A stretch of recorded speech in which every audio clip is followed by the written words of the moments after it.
It is an absolute injustice that is being committed against the likes of Movsar, Evloev, and Arman, Tsyarukyan. These poor fighters have been scammed out of their title shots by Diego Lopez, who has already lost to the champion. Diego Lopez, who has not only already lost to the champion, but has lost to Movsar Evloev, undefeated, 18-0. Lopez beaten Ige, beaten Aljo, beaten Allen. You get it. He's got top 5 wins. He's got the win streak in the UFC. He's undefeated. And yet he gets skipped over for the title shot. Yet again, by someone who just lost to Volk and who has already lost to Movsar himself.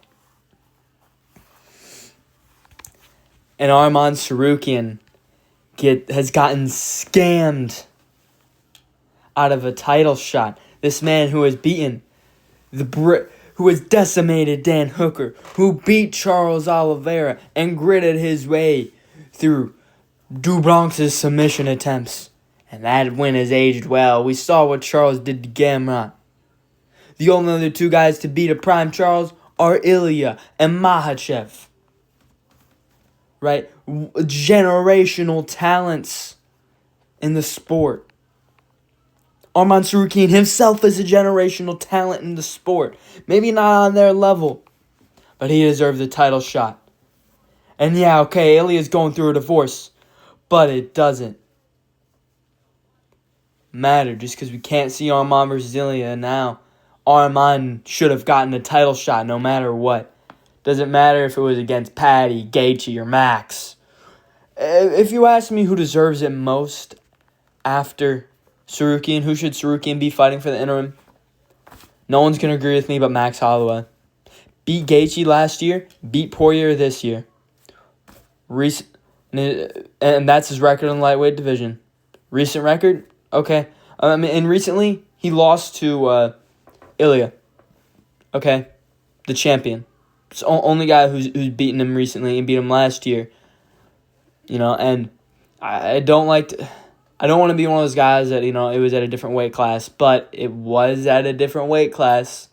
So you can factor it into it when you're kind of grasping at straws to who should be fighting for the interim title, right? And the guy who's beating Gaethje and Poirier over the past year and a half definitely deserves it more than a guy who's beaten washed Ferguson, washed Chandler, and washed Bobby Green, all on losing streaks.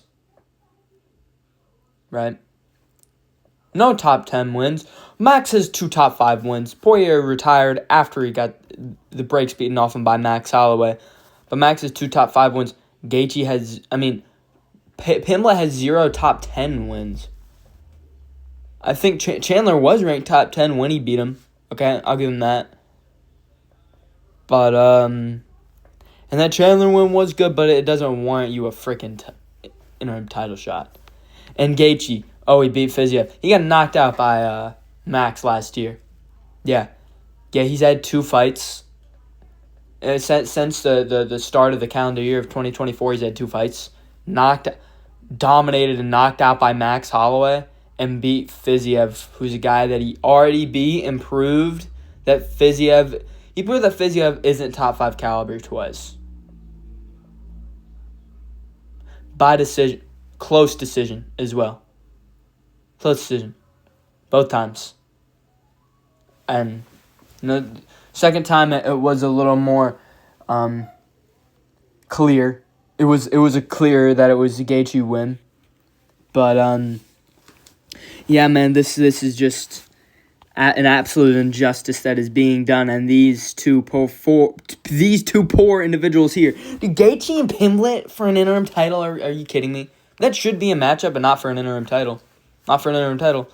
It should be Arman versus Max. And if you're going to do Arman versus Patty because it's more promotable, okay, then you would have Gaethje retiring because he's not getting a title shot, and you would have Max crying or whining for good reason. Now you have Arman and Max whining because an injustice has been done on them, and you give in to Justin Gaethje. I'm going to retire if you don't give me a title shot. They really just gave in. They were like, yes, Gaethje, we'll give you a title shot. Don't worry. Even though you've got dominated, and even though you got brutally finished in both the times that you fought for the title, you get to fight again against a guy who's probably gonna submit you as well. Let's be real, Pimblett probably subs Gaethje. And if Gaethje knocks Pimblett out, wow, the lightweight division just looks rough. Gaethje as your interim champ in 2025. Jeez, Pimblett better not embarrass the new generation of lightweights. I hate that. I hate that that's for an interim title. Like the matchup, hate that it's for the interim title. Absolute injustice down on Arman Tsyarukyan. Movsar Evloev. Oh my gosh, I get it. He's been inactive. And I get it.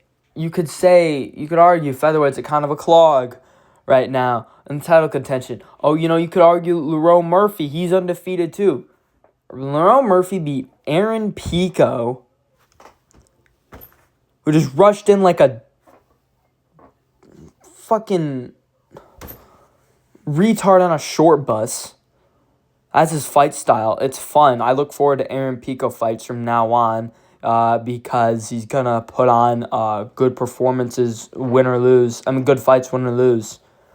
He's a fun, exciting fighter, but he's not that good in terms, he's not top 10 caliber. I don't even know if he's top 15 caliber. But anyways, yeah, that's Lerone Murphy. And who did he beat before that? Oh, Emmett. Okay. A lot of people are beating that Emmett nowadays. A lot of people. Ilya beat him. That's Ilya. And Lerone beat him. And now the law manhandled him. And Yair handled him as well. Submitted him. Yeah. You can't. That actually makes the law submitting him less impressive, especially since it's a worse version of Emmett. Since he got submitted by freaking Yair. Anyways, besides the point. Well, not really. Just kind of proves that. Emmett shouldn't be the guy that earns you a title shot anymore, right? It was even a little weird when Ilya got to go straight to the title after beating Emmett. That was more of we know how good Ilya is. But it was still a little weird, but Ilya ended up winning and just beating goat after goat, so no one really batted an eye, right? Lerone's not like that. He had a normal decision against Emmett and a boring decision against Emmett. He didn't have a 50-42 scorecard like freaking Ilya, right? Wasn't there a 50-42 or 50-43? It was insane scorecards. I'm not saying they're incorrect. I'm just saying it's crazy that Ilya was able to dominate him like that. Lerone didn't dominate him. It wasn't close, but it was meh. All right, that was a performance, sure. And I get it. Evloev, split decision. So, split decision after split decision after split decision. I get it, I do. But he's beating top 5 guys over and over again. And I know he's been inactive, but there's no one else who deserves him more. Oh, Aljo beat Cater, who was top 10 at the time, and he beat Ortega. So Aljo could be in the question. Plus, he's a former champ at bantamweight. Plus, people thought that he could have won the Evloev fight, but he didn't. It was a really close fight, and they gave it to Evloev, and it's not a robbery. It's not a robbery. And if it was given to Aljo, I don't know if you could call it a robbery. You could call it a bad decision, though. So what I'm trying to say with that is you can't use that. You can't use, people thought he won against Evloev. Not that many. Not that many people, especially if you go and watch, people that have actually gone and watch it back and be like, oh, yeah, no, I just hate Evloev, but no, he won.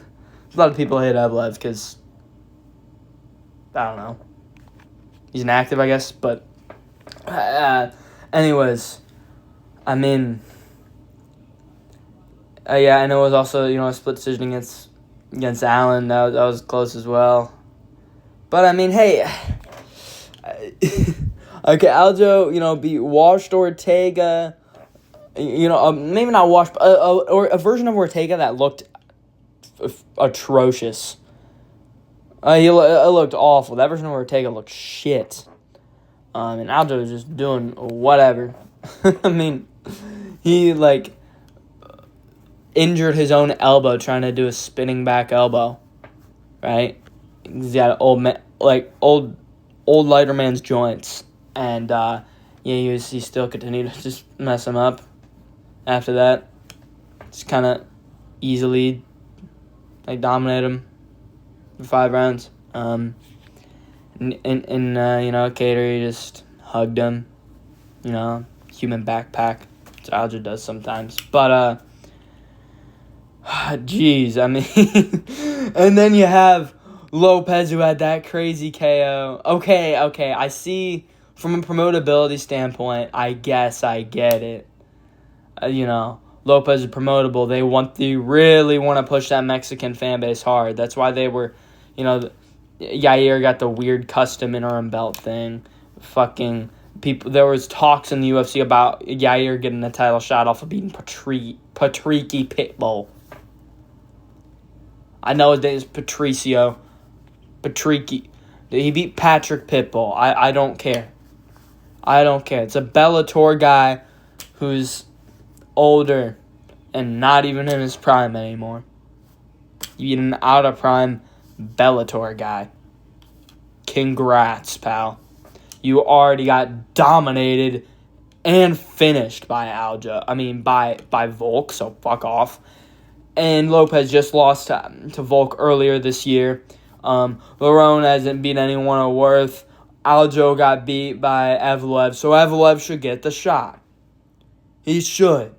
You shouldn't lose.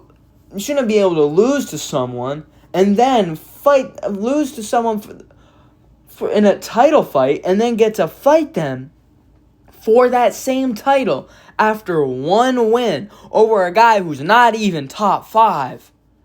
Gene Silva fights with his emotions. And, I mean, I know Gene Silva is great. He is. He was throwing heat, but that's the thing. He was throwing heat, and he ran right into it. That's not me taking, credit from Lopez. But the thing is, when you're talking about things like this, when you're, looking into the weeds, it's the little things like that matter. You know what I mean? When talking about who deserves what matchup. Right? You have to, take those little pokes at those elite guys. The flaws that are there. Just like the flaws in Evloev's mustache peach fuzz thing that he's got going on. He's looking like a goat over here. I'm not talking about Volkanovski, Makhachev, Merab Jones type of goat. I'm talking about the animal, bad, right? He's got the goat stachio going on.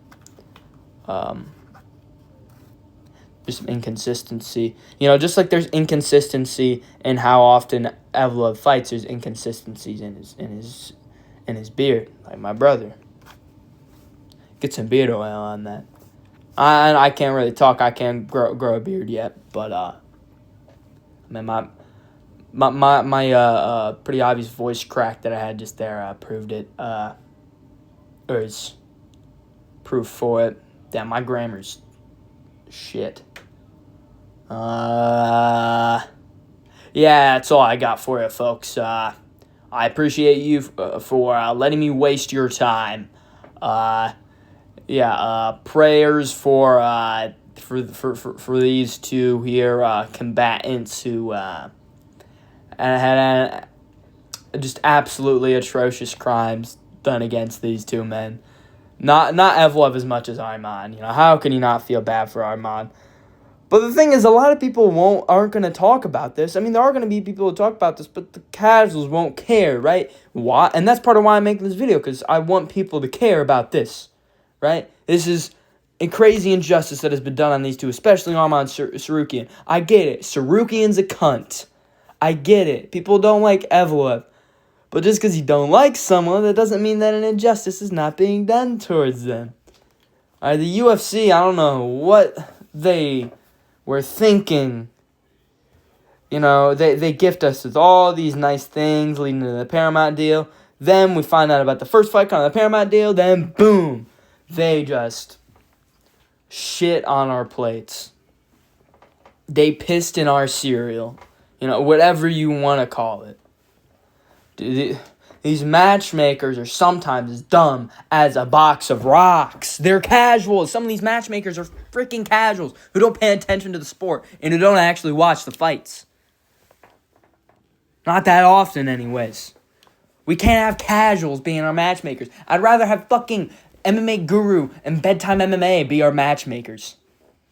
I feel like I could do a better job being a matchmaker. I watch more fights than these actual matchmakers do. Absolutely horrendous stuff. I feel bad for these two gentlemen here. I think both of these guys. I think Arman's a guaranteed future champ. They're just delaying. I'm just gonna delay it as long as possible, I guess. Just because Dana's salty that salty that he hurt his back, but he made the weight at 317 as a backup, and he fought Dan Hooker and beat his ass on the feet and on the ground. Now, should he have left him in a pool of his own blood? Yes. Could he have left him in a pool of his own blood by just grounding and pounding? Yes. But he wanted a quick finish. He wanted it to be as quick as possible. I get it, but maybe if Arman just kept grounding and pounding. And just pounded Dan Hooker until he was an absolute bloody mess in the middle of the octagon. Then maybe he would have gotten the shot, They just want the absolute perfect performance from him. That's it. Jeez, and the thing is, I don't know if Pimblett or Gaethje wanted to do anything like that to Hooker. To what Arman did or what he could have done. They wouldn't. I don't think either of them will finish him. Maybe Patty could sub him late. I think they both take him to a decision. I don't think either of them will finish Dan Hooker.